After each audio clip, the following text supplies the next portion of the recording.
The Lord is not slack in his promise.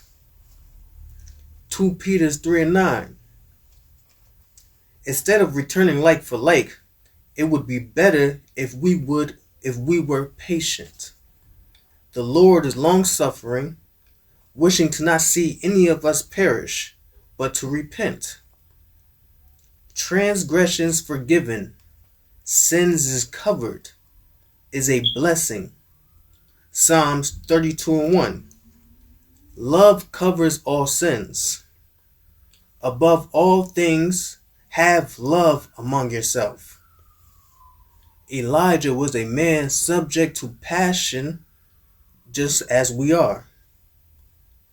He prayed that it might not rain. After that time when it did rain, the earth brought forth her fruit. Or as you reap, so shall you sow.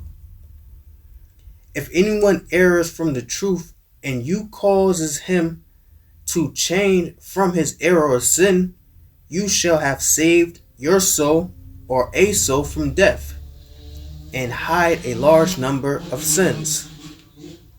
If a civilized person does not perform his duty, what must be done?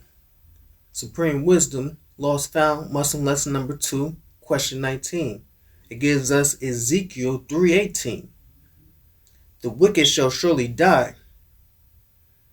And if you give him not warning to save him from his wicked way, you will be held responsible for it. But if you do warn him, then you have saved your own soul. These are our duty. The task of redemption, a price must be paid. The price for redemption is that of, or our love must approach the love of Allah, that we may be long suffering. Without it, we interrupt the process of redemption or redeeming that whom we came to save. If we are redeemers, or we follow a redeemer, returning like for like will injure and harm the process by which the sinners are redeemed. We have to get past the layers of evil in order to contact the nature in God and the human being in order to redeem them. This is the process.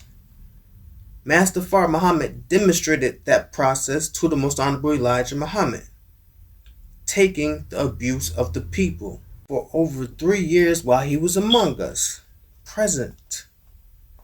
He told the Most Honorable Elijah Muhammad to take plenty.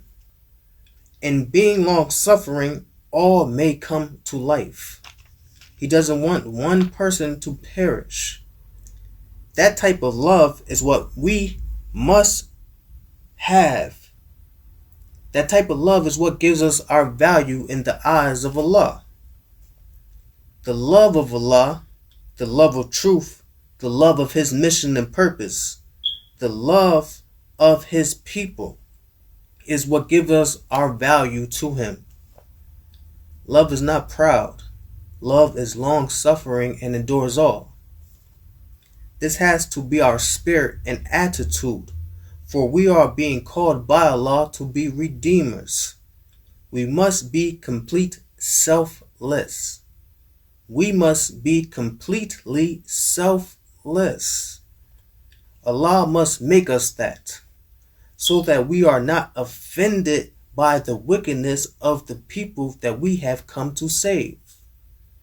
Not that we won't be ill affected nor hurt, but we will respond out of the nature of love and out of the nature of being a redeemer by Allah's will. Assalamu alaikum.